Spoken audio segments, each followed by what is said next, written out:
We are checking out Doctor Who, Blue-Eyed Samurai, Rick and Morty, Bob's Burgers, and we're going to dabble in the Christmas spirit this week. And if you don't agree, you're wrong.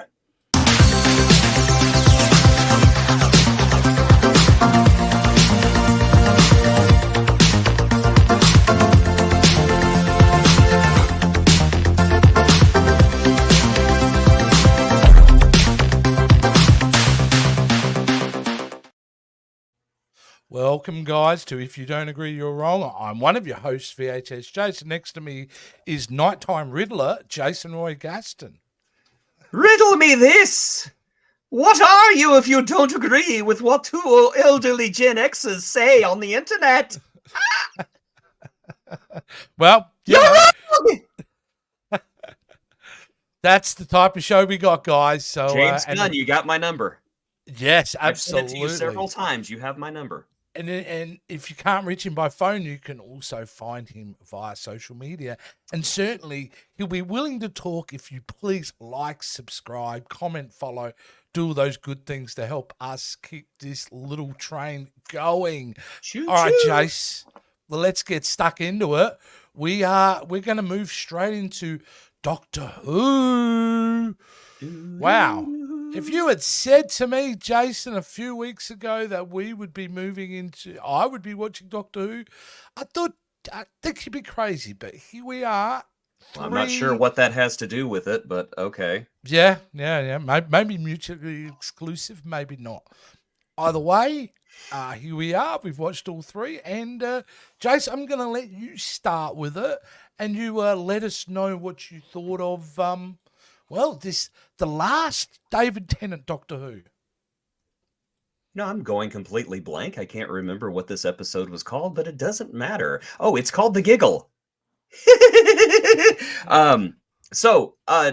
Neil Patrick Harris comes back to play a villain we have not seen in almost 60 years, the Toymaker, who has become kind of legendary among Whovians who are of an advanced age. I can tell you right now, the episode is a bit overrated, in my opinion. Everybody was like, we're bringing back the Toymaker. And I'm like, do we have to?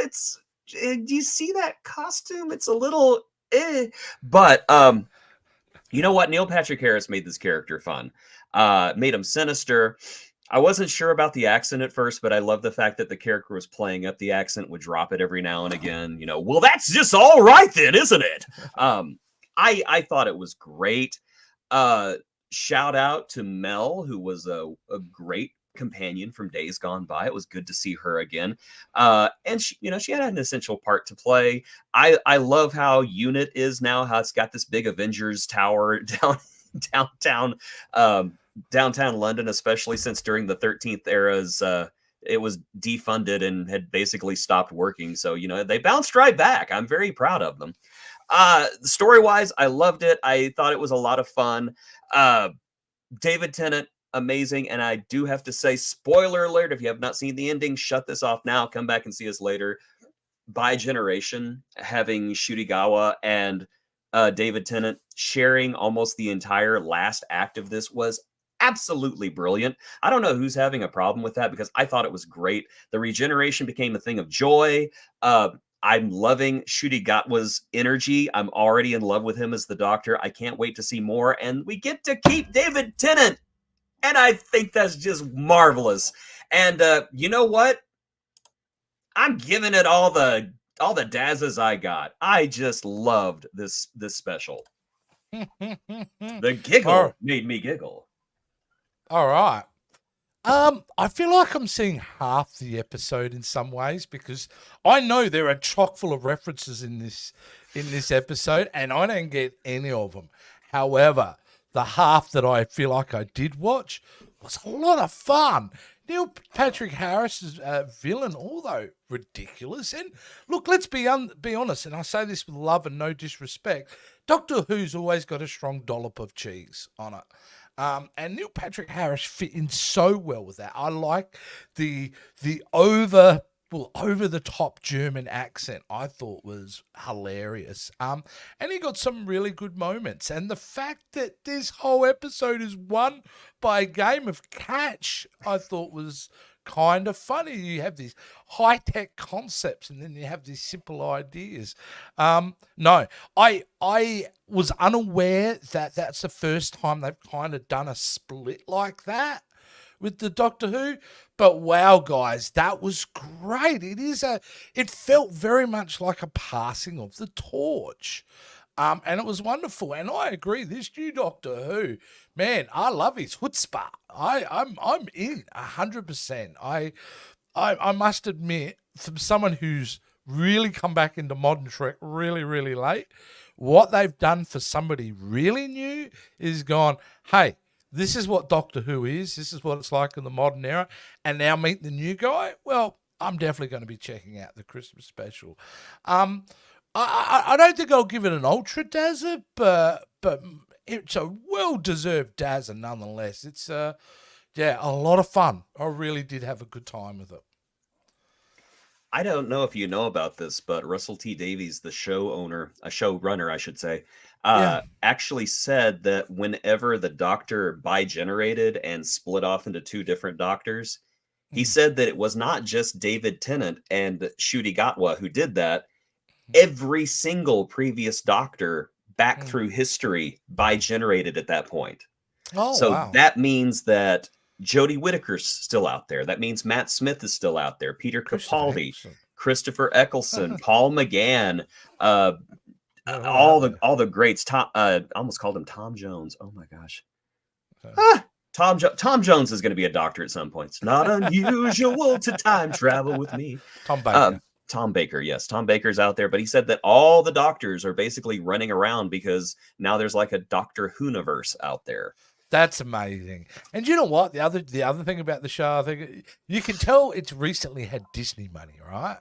It's got Disney dollars behind it. Yes, I love how they I love how they took that Disney movie, that Disney money, and told the transphobes to go themselves. Yeah, I love that. I just love that. Nikki's sitting at home going, "They did what? Okay, what's this show about again?" By the way, it's a great show. It really is. I don't know if you caught the Tales from the TARDIS thing that they did, where they did old companions and old Doctors meeting each other again in the TARDIS, and they were all elderly and everything. But they actually revealed the bi-generation twist in those specials, because Sylvester McCoy, who I have met and who is an absolutely darling man, tells his companion, I'm old because I'm from a timeline where I never regenerated. Oh, okay. He gave it away right there. It's like he never regenerated. I never knew any of that. Yeah, I'm sorry. I'm a big nerd. I get excited about things like this. Look, it's great. I must admit, it's a lot of fun. And you said it was a Riddler jumper. No, today this is a Doctor Who jumper. Very good. Very good. All right, well, let's move it on and keep it in the world of sci-fi, I think, Jace. We will move over to the animated Rick and Morty. All right. Here we are, Rick and Morty, dude. And we have been pumping through this. I can't believe that's the ninth episode. I love their titles. Sometimes they have very punny titles, and I like a good pun title. So Ragnarok, I'll give kudos for that. I did like that. It gets really cringy, but you know what? I'm here for it. All right, there we go. I'm going to let you know what I thought of this one. Not my favorite episode, I will say. I kind of found it middling. I thought there were fun ideas and concepts, and I certainly liked the opening, poor Jerry being used as just like an experiment to Rick to find out if there's the afterlife. But it felt like to me it was a bit forced with the Valhalla kind of. I did like the Pope. I mean, he's a great kind of villain in this as well. And I did like them bringing the Universal monsters in one bit. But I don't know, it just didn't feel right to me. I will say, though, and I know you've mentioned it in previous reviews, but I got to say, this episode, Rick's voice really stood out to me very different. I really noticed a difference in this episode a lot. And I don't know if anyone else has, and I think we all kind of... different episodes or different points we pick up on it, but I really noticed it. It was a little bit distracting, to be honest with you. I like Bigfoot, like the idea of Bigfoot kind of evolving and then put into summer at one point was kind of a bit of fun. But yeah, overall, at the end of it, I thought to myself, yeah, that's another Rick and Morty episode. It doesn't deserve the bear of apathy, but it's a very minimal dazzle this week, I think, for this one. I don't know, Jace. It just, something was missing in my mind. But there you go. I'm going to leave it. You ready, buddy? Absolutely. Let me at it. Here we go. So my opinion is different than yours. I actually thought the Valhalla stuff worked while the Pope stuff didn't. I enjoyed the episode. I thought it was pretty inventive, trying to go to the afterlife to harness infinite energy. Yeah, that's a very Rick and Morty thing to do. However, I just think that whenever it went and started involving the Pope, I kind of thought, okay, this is a novel idea that's now going off in a direction that seems almost desperate to be provocative at this point. Rick versus the Pope, absolutely. I'm all here for it. But do it in a different story. Do it in a a silly story. Make the Pope the bad guy that Rick deserves. Because in this point, it almost seems like he became a bad guy as an afterthought. Didn't really notice anything with the voices. I think that I'm slowly starting to just accept them now. I enjoyed Bigfoot. I thought that was funny, and how Bigfoot was slowly became more domesticated and civilized as he goes through this completely uncivilized thing. I don't know. I like the idea of Rick and Morty going big with a harebrained idea only to have it blow up in their face and have both of them end up dead and in Valhalla with no way to get out. I kind of like that humbling experience for the two of them. And again, I just kind of think that humbling experience was short-circuited by a story that went in a direction that I don't think did the story any favors. I still thought it was good. I'm still going to give it a dazzle. I laughed. I had a good time at it. I just wish it had been a little bit more cohesive and a little bit more well put together. Fair enough. Yeah, I don't know. Maybe it's just state of mind for me this week, but there were things that just, I don't know, it just wasn't working for me. I don't know if it fell off. And like I said, it's a weird thing with the voice because you've mentioned before, I can really notice. And I'm like, nah, sounds pretty on point to me right now. So, but there you go. But yeah, not one of their stronger ones. But in saying that, not one of the stronger ones in a very strong season. Extremely strong season. We can agree on that, yes. Yeah. All right, let's move it on, Jace. We're going to stay in the animated world. We're going to have a look at the next episode of Blue Eye Samurai, that Netflix show that we kind of experimented with, thought we would jump on board with, and here we are ready to talk about episode 3. Are you ready you ready, Jace? I am ready. Let's do this. Let's do it. Okay, so I'm enjoying this show quite a bit. It just seems like with every episode, I get more and more invested into it, and it's a slow burn. This is a very slow burning series with, punctuated by absolutely astounding action sequences. This episode is absolutely no different, and it adds an element of tension to it that I really enjoy. We get the dueling samurai, which unfortunately I can't remember the guy's name, but him and the blue-eyed samurai kind of enter into this uneasy alliance where the male samurai wants to challenge the female samurai, who he does not know is a female samurai, to a duel, but he wants to make sure that the blue-eyed samurai is up to it, and so they have a contract, and he wants to protect her until such time as they can have this fair fight. I really enjoyed the interplay between the two of them. I enjoyed the mutual respect that they grew for each other. And I was not even mad when she left him the note and said, you deserve a challenge that is worthy of you. Meet me at this spot here and I will challenge you. I'm really interested to see where this goes. The entire sequence with the arrows in the cavern was great. I love the blue-eyed samurai's servant man, the man with no hands. He seemed like he was going to be this buffoonish type character, but quite honestly, we see in this episode that he's very slick and he's very resourceful, and I like that they're taking him in that direction. I really love this series, and it was recently picked up for season 2 at Netflix, and so it's going to go on even further. If you're not watching it, watch it. It's very good. I wouldn't say it's worthy of an ultra dazzler, but I feel like it's heading that way. And so just for right now, I'm just going to give it another thumbs up and say, good job, Blue-Eyed Samurai. Good job. Fantastic. Yeah, look, I really thought this episode was my favorite so far, actually. I really love the mechanism of bringing a team together with that contract. An uneasy alliance based on a contract that I'm going to kill you at the end of it. But it's just such a refreshing way of like getting characters to have to work together.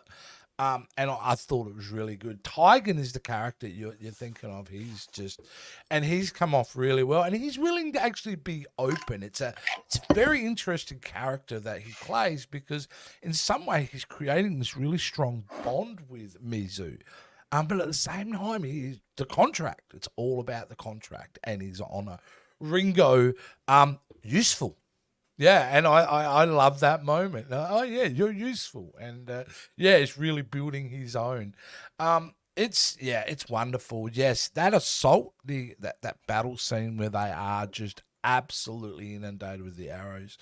I thought, oh yeah, this is just a quick cutaway to something else, but it's sustained attack and a really fantastic scene. The animation in this show is so stunning. The way the characters move, the way that the backgrounds kind of like integrate, it's just such a treat to watch. And I just hope it doesn't become a hidden gem. This is a show that people should be watching and enjoying because it is of quality. We are in a golden age of animation, and this is just another show that is adding to the high quality that we are being treated to. So definitely, it is not an ultra dazzler for me yet. That'll probably come at the end of the series if they land it, but definitely a dazzler for now. Great show. Yeah, I'm glad we dipped down that one, Jace. I am really too, because this is a show that I probably wouldn't have even looked at otherwise. No. You mentioned the animation. The animation, I kind of had a problem with it at first. I said, it's really cool that they're doing this 3D animation, making it look like it's 2D. And I said, it's just a little weird. But the more and more I look at it, the more I'm starting to realize it is a stylized choice. And it's working really well for this series. And, I saw Disney's Wish that also did stylized animation that didn't work out, that looked really cheap and really tacky. And then you look at what Blue-Eyed Samurai did, and you're just like, this Netflix show out Disney. Yeah, and it would have been a lot smaller budget. Absolutely. So. And you know what? I would totally be fine with the Blue-Eyed Samurai being a Disney princess. I would be fine with it. Put her in a Wreck-It Ralph sequel with the other princesses. Like, would you like us to braid your hair? Would you like me to stab you in the face? I think it would be amazing. Disney, call me. All right, let's move Ask on. James Gunn for my number. Let's move it on, Jace. We're going to go to Monarch now, the Apple series based on the Godzilla franchise. We are all the way through to episode 5 already in this series, so I'm going to take it off, Jace, and I'm going to let you know what I thought of this episode. This show is frustrating to me at points because what I really wanted this week, I got nothing of, and that is the setup and the building of Monarch. And I think I'm not alone in the audience when I say that. I think this is a show that has got many things going, but honestly, I found myself bored a few times in this episode. These kids, as much as they tried to give them more character development this week, they're wholly unlikable. I'm sorry, that actress that plays May, she's very competent, but I am just do not connect with her and do not like her. And even for the young man in it as well, the young, I know he's going through angst, but wow. Yeah, look, even the whole them at night going through the city, I love the idea of them approaching what a society would look like after, the devastation, like how they cordon off the city. But then they go in and make some of the dumbest choices ever. Like, they're so careful. And then they think it's okay to sing. And this guy's singing loudly in the streets. Commercials. It was dumb. And there was a lot of things about this show that I think sometimes reaches a height of excellence, but there's more dumb than there is excellence. And that's, I think, what I'm finding, especially with this episode. This was absolutely, for me, the worst episode I've seen this season of Monarch. I'm going to continue on. I'm hoping it's going to be better. I'm not going to hate on it and say it was an absolute crock. Actually, no, that is untrue. I didn't like the episode, so it's definitely getting a crock this week from me. I was going to be nice and give it a bear of apathy, but nope, not happening. Here you go, mate. Okay. Well, let me put it to you this way. If I knew that I was terminal and I only had an hour to live, I would want to watch Monarch Legacy of Monsters because it would make that hour seem like an eternity. This show is the most boring, repetitive, filled with the most unlikable, uninteresting characters I think I have seen since Heroes was on the air. And I'm talking Heroes Season 2 onward. I am quite frankly shocked because this is such a big budget TV show that these stunningly bad writing decisions have been made. Listen, we've got some quality characters in this show in the past. Whenever we're talking about the formation of Monarch, I'm fully invested in that. But they seem so determined to keep us in the modern day in 2015 with these terrible, unlikable, unreproachable characters. May is terrible. I do not like her. I don't like the sun. It just seems like that everything they do is designed to make us not like them. And I have to say that the highlight of this episode has to be the fact that they took a piece of paper and put it on a window, and the sunlight would just happen to shine through at just the right angle, which that is hard to do. And not only that, it also shone through his hands. That's how powerful the sun is in Monarch. The sun, S-U-N, not the sun, S-O-N, because the sun here is very weak sauce. I'm just going to straight out and say it. I don't like this show anymore. I don't like it. I'm going to stick with it because it's a big ticket show. People are curious, and I'm hoping it does tick up. But you know what? If I had an Ultra Croc, I'd be using it right now. This is just bad. It was a bad episode, right? It was really bad. Terrible. Episode. And yeah, like the whole Staff of Ra moment, I thought, you got to be kidding me. Yeah. Like, if you're going to do that, then at least get your background right. Because the background, if you notice, because I noticed immediately, the sun hadn't actually come up yet. No. Like, you've got it lit in the, like, a little bit dark purples and all that. That's indicating the sun hasn't come up yet. And then the light, magical light through the hands, like, come on, this is just dumb. But they are unlikable. Who is the only likable character in that time period is Kurt Russell. And he was barely even in this episode. Exactly. It was just like, let's stick with these kids because they're hot. And yeah, that's it. I think that's the executive decision was young kids, hot, people will like them. And we're just sitting at home going, no, we want old people. We want old people. Well, we need charisma. Where is Godzilla? Yeah, we need to be able to root for the characters, And it's not that hard. I don't know if you watched. I don't think it's opened in Australia yet, but Godzilla -1. Yeah. Fantastic. Yeah, fantastic human characters. Yeah. You know what I love about that too? $15 million to make that. And it looked better than The Flash. Yeah, it looked better than The Flash. In the trailer, it looked better than the last Godzilla film. Yes. Godzilla versus Kong. It looked better than that. So, but yeah. Anyway, let's move it on. We're going to now talk about... We did this first half a couple of weeks ago, and we hadn't had a chance to come back to it. It's my fault. It's my fault. We're going to come back to it. That's fine. It's all right. Yeah, it's his fault. It's definitely his fault. All right, let's move it on to Scott Takes Off. Yes, we did the first half of the series, the animated sequel to Scott Pilgrim versus the World. Yeah, we've seen the first half. I thought it was okay. But, yeah, I'll give you my opinion what I thought of the second half now. Not much.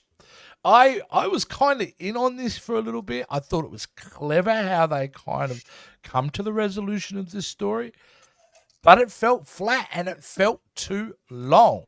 This could have been a one-off hour and a half animated film, and it should have been. Honestly, now in retrospect, it's a wonderful thing to be able to get all the actors back. It really is, and I mean that put a lot of respect for it immediately. But it was fun, and the ideas of like how they're like reapproaching the same situation. I mean, it's got all the right ingredients, but the execution just didn't really work for me. It actually felt like playing a video game that's too flickery. After a while, you were like, okay, by the end of the show, I was like, well, that happened. And so, yeah, I'm not even going to get to 2 minutes on this. I'm really sad to say I wanted this to be amazing because I love the film. I love it. I have a real strong passion for it. Everyone in my house does. We've seen it all 100 times. But this, I'm sorry. I wish I was wrong. I wish I was wrong, but I don't think I am. This was very middling, and I don't say that I would hate it. I would just say it's one of those things that I'll never revisit again, and not really consider part of the film either. So I'm sorry, it's a bear of apathy for the second half of this series. I wasn't in love with it. All right, Jace. Your turn. Here we go. You know, it's kind of funny because we're approaching this from two different angles. You're a big fan of the movie, and I'm kind of apathetic to the movie. I remember watching it once and kind of, I guess it just kind of went like that. I missed the whole fad of it. Never really revisited it. Whenever this movie came along, I thought, okay, this is kind of neat. It's basically retelling the story, just doing like an alternate history thing. I think that part of it was brilliant and part of it was not. I think that the whole idea of the evil X's becoming bigger characters and finding their own resolution and their own peace with breaking up with Ramona, I thought was really interesting storytelling, even if it was done in a farcical kind of way. I enjoyed that. I enjoyed the fact that these evil X's got over her on their own, basically, by finding, kinship with each other and kinship with other people. I really think that all of that fell apart when Scott came back. When Scott came back, it all just fell flat, except for that one episode in the movie theater where he was trying to fight the evil X's and they were like, nah, we're good. I wish it had been more of that. It's kind of weird, but I think that Scott Pilgrim messed up his own show. It worked better without him in it. And that's no insult to Michael Cera, who I'm a huge fan of. I know a lot of people don't like to say they're a fan of Michael Cera. I think he's very funny. I think he's very talented. But I think that's it. I think that Scott Pilgrim's own story messed up what could have been a very impactful and very important theme in his own series. So yeah, I'm kind of going back and forth between a Daza or a bear, but I'm going to have to give it a bear. It just did not nail the landing for me. Oh, I'm so sad that was the too. reality to it because, like I said, I'm a big fan of the movie. I love the energy of the film. It connects with me, and yet it just felt kind of a little bit flat. But I need to rewatch it. I need to rewatch it and do a Jason watches. Yes, Jason watches yes, Scott absolutely. Pilgrim versus the universe. Yes, the world. Yes, and everything. Is it the universe or the world? I don't know. That's how I watched it so long ago. Heck, I could probably just do a finally watch. At this point, I remember so little about it. Now, normally at this time of the show, we go into our sudden death episodes, like where we have a look at a new show and then we kind of give our review on the new show we're watching. We don't have that. And you know what, Jason?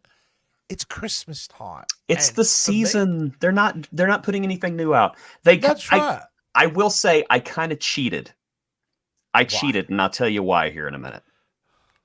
All right, well, put it this way. We decided, because we love Christmas, we're big Christmas people here, we would spend the rest of the month, instead of doing sudden death, we've got a new little segment, which we're calling Christmas on TV.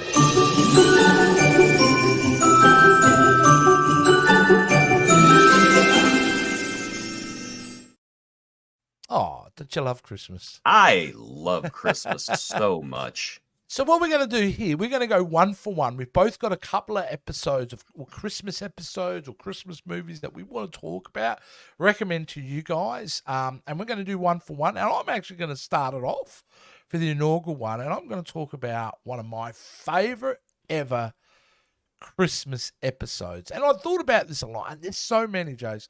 But I thought I'd actually, couldn't go past this one here. And that is a little show called The Office, and the season 2 episode called The Christmas Party. I can't tell you how many times I've seen this, and this comes I think one of the most iconic Christmas episodes from sitcom ever done. It is absolutely wonderful. Yes, it's the episode with Yankee Swap. It's the episode of the teapot. It's the episode where what's her name? Flashes Michael Scott at the end. Everyone gets drunk on vodka. It's amazing. And it certainly came at a time where the show you could see it was the moment the show grew the beard. And to me, this is one of those episodes where it's just firing all over a video iPod. To me, like most people I talk to who love The Office, this is an episode that we always end up quoting. It's iconic and funny, and still, believe it or not, with all Michael Scott's selfishness, it's still a show with the Christmas spirit at heart. So, season 2, the Christmas party episode of The Office. Mwah! Magnifique. That's my first one down, Jace. You want to hear my dirty little secret? What? I've seen like maybe 2 episodes of The Office. Wow, that is crazy. Look, it's a brilliant show. It's one of the best sitcoms, even though it's not really a studio sitcom, but it is one of those best shows I think they ever did in the 2000s, without question. I watched a couple of episodes of it while I was in the hospital, and I just, this was years ago, by the way. I liked it. It's just, I'm just not a sitcom kind of person. I never sit down and watch sitcoms. I don't know, but I need to make an exception, because that and Community, those are the 2 I need to watch. Yes. Well, that's going to come up a little bit later as well. But let's move into yours, Jason. What was the first one that you wanted to talk about this week? Well, I would like to talk about. I like my Christmas specials weird. Weird is my kink. And so you can't get much weirder than a claymation Christmas. I've never heard of this. Oh, good Lord. So let me set the stage for you. I don't know if you had them in Australia, but in the 1980s, we had a commercial fad called the California Raisins. And you've never heard of them. Okay. I know of them, but we didn't have them here. The California Raisins were this claymation band of raisins, and they would always sing, "I heard it through the grapevine." And that was the whole commercial, was to get people to eat California raisins. And everybody was like, "I want California raisins. I love this commercial." And then you got California raisins and you realized they were terrible because they were raisins. A claymation Christmas hit at the time that the California Raisins were big, and they were all done by this claymation artist named Will Vinton, who had also done a few other things, including a short that had starred these 2 guys. I don't remember their names. I think it was Rex and Herb, because he's a herbivore. They returned for this. Yes, I know. They returned for this special, and they hosted it. And the special is just a bunch of different segments. One of them is the Carol of the Bells, where the bells are real and they have to hit themselves to do it. And one of them's an idiot and keeps losing his hammer. And so he has to, he smacks himself in the face at one point because he's trying to kill a fly. Another one is a very artistic representation of Joy to the World that has no jokes in it. It's just very, very lovely to watch. And then we have We Three Kings, done with the kings trying to sing, and the camels keep joining in the back, and the camels are much better singers. And then, of course, we have the California Raisins doing Rudolph the Red-Nosed Reindeer, which is somewhat terrifying, to be perfectly honest. Yeah, it is creepy looking. It is creepy looking. They've got some doomy eyes. They had a little fun after the show. I don't know. But it is a weird special, but it's also wholesome fun and basically embodies everything that I think Christmas is about, and that is fun and music and just being around people that you like and a bunch of silly jokes. And is it waddling? Is it waffling? Or is it wassailing? This special answers that question. So if you have a chance, it is on YouTube. It is for free if you know where to look. It is a claymation Christmas. I love it. I love it. Well, we're going to keep in the theme of claymation as I move to my second Christmas special.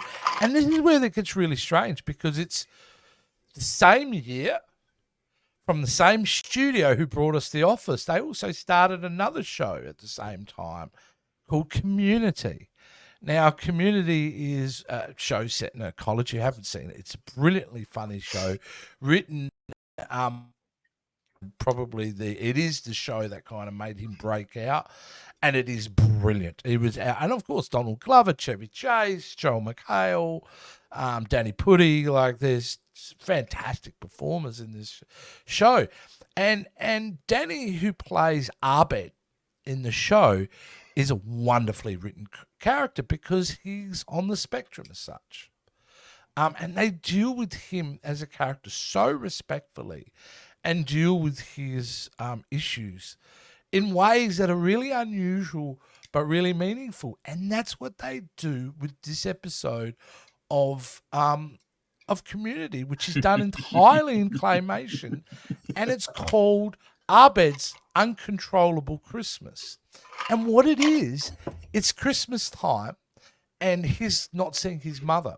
So he's regressed into a fantasy world where he's seeing everything in claymation as a way to kind of block out the fact that he's not seeing his mother. And so his friends go along with him, and the non-believers he loses along the way. He kicks them out of the world as soon as they start to question what's really happening. And it's done with a lot of humor. It's done with a lot of love. It would have taken months to do this, Jason, because it was full-blown animated that went for 22 minutes, like any other Christmas special we would have seen as kids. But they would have had to deal with Chevy Chase melting down, though, so that would have been saved him no. And even at this stage, Chevy Chase hadn't gone completely nutty yet. He was still kind of funny on the show, but and I will give this about Chevy Chase. He played his character really well throughout Community. I know he was a nutbag in real life, but he was great on the show. And this episode is beautiful. It is special. It is quirky. It is weird, Jason. So it's another reason to get into. If you love weird, you'll love Community. And yeah, I highly recommend it. And believe it or not, those two episodes from The Office and Community get played every single year in my house. All based from that one year of 2006. Thank you, NBC. You actually did something right for a change. And that's the end of my second recommendation. Jace, on to you. Okay, so I am cheating a little bit. Because I know. Because as you know, Jace said that we weren't going to do a sudden death because nothing new aired. Well, something new aired. And that thing was Merry Little Batman, the Batman Christmas special. Wow.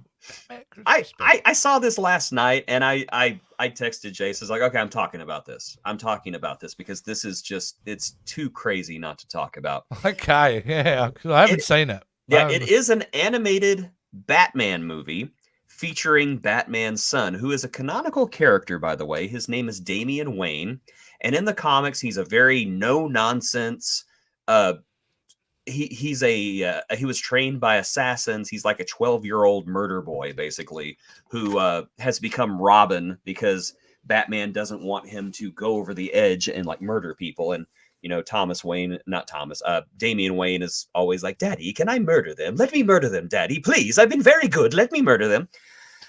So I was thinking it was going to be something along those lines. Oh no, this is Damian Wayne in this. Oh wow. It is the most adorable, wholesome, wonderful thing ever. Basically, Batman has become Bat Dad. He wanted to have a world for his son so his son didn't have to be Batman. So he basically worked overtime while his son was a baby and cleaned up all crime in Gotham. So now Gotham City is a crime-free place, and he's raised his son. His son wants to be Batman so badly that he's running around the house in a paper bag with ears taped to it. Of course, Batman's just like, no, son, you don't want this life, you know. But something comes up, and Bruce Wayne, who is retired from Batman, has to don the Batman suit again and go to Nova Scotia on a Justice League call, while Damon Wayne is left in Gotham City. Hijinks ensue, and young Damian has to go out and basically stop crime. I don't want to give too much away because it's this movie starts out as a Batman Home Alone because Damian Wayne has to defend the Batmanor from thieves. But then it starts snowballing and snowballing and snowballing until it takes up all of Gotham City. What I love about this movie is that it is just the most wholesome, just fun, continuity be damned little movie I've ever seen. It's almost like the Lego Batman movie. And as I'm watching this, I came to the realization, I believe that this is set in the continuity of the Schumacher Batman movies.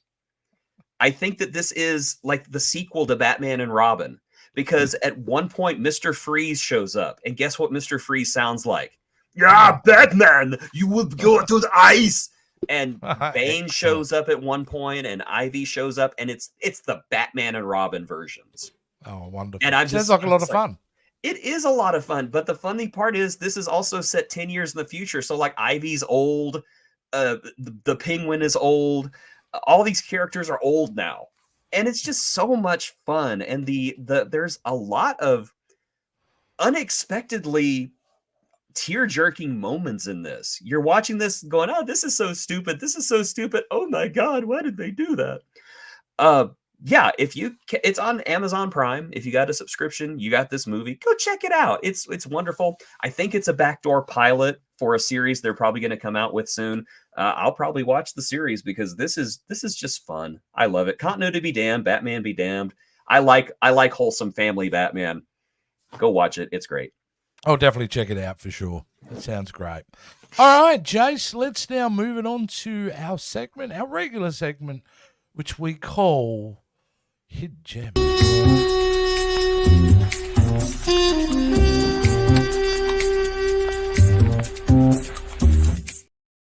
Such naughty music. Oh my goodness. It is. It sets the mood. Santa's coming down your chimney tonight, isn't he? Have you been naughty or have you been nice? I feel like I'm cheating now, Jason, with the show because I talked about. How dare you? Well, I feel like I talked about the first film only last week. I think it was the last episode, but I do think this does deserve me talking about the sequel this week. Last week we spoke about a film called Mad Max. Only a couple of years later, they made a sequel. Now, the reason I want to talk about the sequel is because this is how most Americans found Mad Max. You knew it as a film called The Road Warrior, and that's how it was presented. However, in Australia, it was Mad Max 2. Now, this Mad Max film, and I think this is important, this is really the Mad Max that we now know in Fury Road or Furiosa coming up, that real post-apocalyptic scenario, because the first Mad Max is pre-apocalypse. It's right on the edge, but the apocalypse hasn't happened yet. However, in the beginning of Mad Max 2, we get the story of World War III and the nuclear holocaust. So it actually creates a new universe for Mad Max to operate in. Why this film works so well is because in many ways this film could have been a silent film. Very little dialogue, and it's all about an action. In fact, the second half of this film is purely a chase scene, and some of the greatest stunts ever captured on film. This is where you see George Miller really starting to get the pull it out of his toolbox, because it is on display in this film. It's a simple plot. It's all about getting oil. It's all about oil, and it's wonderful. Some of the great villains, Lord Humongous, You know, the Jason-looking guy with the hockey mask, with his brain pulsating. The feral kid with the metal boomerang, who cut off fingers with it. They're just such wonderful, kind of fun, energetic film that a lot of feedback I've got is a lot of people found it on cable in America. And this is what is this? Well, they saw it on VHS. But Mad Max 2 really is, you're seeing, I think Mel Gibson playing Max, the best that he ever plays Mad Max, is in this film. And the movie's just a roller coaster. It's fun and it's timeless. It still holds up. I've got a 4K version of it. It looks gorgeous. And everything in this film, guys, every stunt, everything is all in camera. There's a famous shot of a guy who gets hit with a motorcycle and he flips about 5-6 times. And it's in the movie, shattered his leg because of that. But because they knew they were going to leave it in the film. Incredible. Got to check it out, Chase. You've seen Mad Max too, right? Wow. Sorry.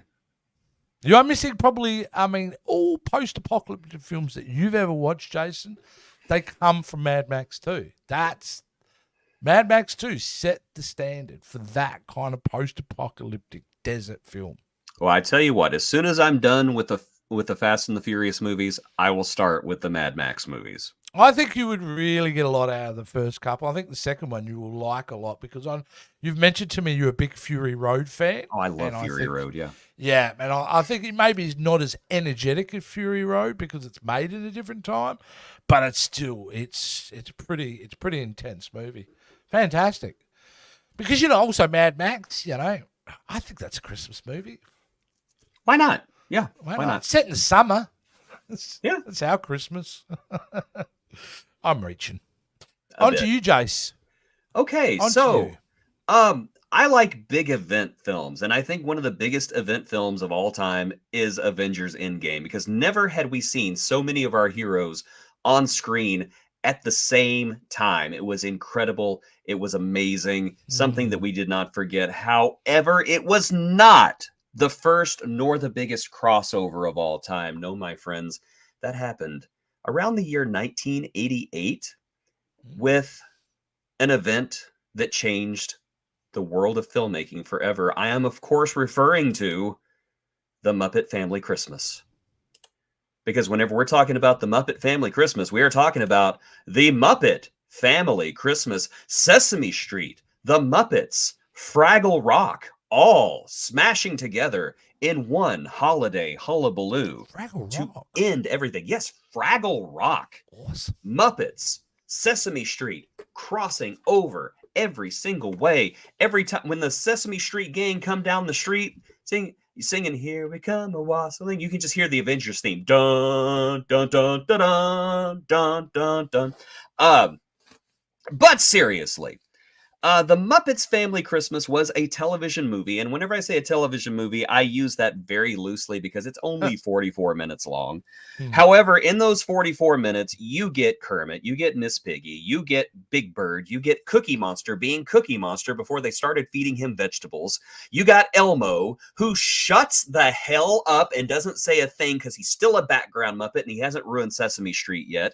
You get the Fraggles down in the basement learning about what Christmas is and doing their cute little Fraggle things. And then you also get a wonderful cameo from Jim Henson himself. It is, and it's a wonder. People say, "Oh, it was so self-serving of him to do this." Who cares? Who cares? Bah this would have humbug been to one you of his as well. last TV specials. It would have been. It would have been. I do believe that his last appearance in a Muppet feature is actually Muppet Vision 3D that they play at Walt Disney World. That's the last one, and I think they filmed it not long after this. But this is just such a fun, wholesome, wonderful Muppet event. It's really nothing more than the old sitcom trope of the family's gathered here and one person isn't because of a storm, and that one person is trying to get to us. We've seen it a million times. The Muppets know we've seen it a million times, and they have fun with it. Most of the special is just them singing Christmas carols and being silly. But you know what? I'm fine with it. Again, Muppet Family Christmas is available on YouTube. That's where I just watched it. If you haven't seen it yet, just look it up. You're not going to regret it. Again, Elmo doesn't say a thing. He shuts up, as he should.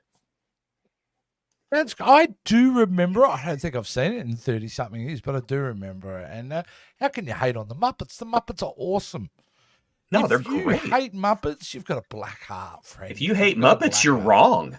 Yeah, well, yeah, 100%. Yeah. That's it. Well, Jace. Unless it's Elmo. If you hate Elmo, you're right. Yeah, Elmo. I just want to set him on fire sometimes. Yeah. Oh, no!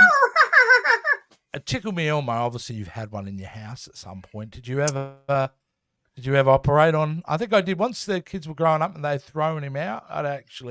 They'd been damaged. I actually did deskin him before I threw him in the bin just because I wanted to see what it looked like. I would like to deskin the real Elmo. Yeah. I stand by that. I will support you in that endeavor. All right, that ends it. Straight up ruin Sesame Street. That ends it for this week for another episode of If You Don't Agree, You're Wrong. Now, guys, I would love to hear if you've got Christmas TV specials or recommendations that you think that we would probably get a kick out of. We'd love to hear about it, wouldn't we, Jace? Yes. Well, I would like to hear about it. Yes, we would both love to hear about it. So send them through, comment, share, do whatever you got to do to let us know what some of your favourite Christmas specials are. Before we go, let's see, we've got a couple of comments here. Let's go through. Captain's Quadrant has stopped by with a bunch of different messages. Thank you for the recommendation of -1. That was awesome. You are welcome. There you go. Fantastic. Fairy Penwing says, Hi, Fairy. How you doing? She hopes you're feeling better today. Jamie. I am feeling much better. As you can see, I have my pallid complexion back, and I have the energy again. I didn't forget where I was this time around. She also agrees that the claymation Christmas specials you showed, they looked so creepy. They are, but you know what? It's still so much fun. She also agrees that you've got to check out Mad Max 2, dude. Get on that. I will. I will get on that. Let me get through. Finally watches the Fast and the Furious movie. Mad Max will be my next one. Fantastic. I promise. Cross my heart. Carlisle says it's a great flick. Oh, it says flick. I thought it said something else. Also, thanks, but how did you know? Fairy Penguins, if you like Muppets Take Manhattan, which you've put here, you should check out on the channel. We did a review of Muppets Take Manhattan on the VHS file. You can actually check out our review on that right now, which would be great. Alex Corwell also thinks Gremlins is a really good recommendation as a Christmas movie. I agree. It really feels small town America. That's what I love about the setting. Like the town hall was a character in that film. It's very cool. Very, very cool. All right, guys, we're going to leave it as that. Thanks for watching. We'll be back next week for another If You Don't Agree, You're Wrong. Am I right, Jason?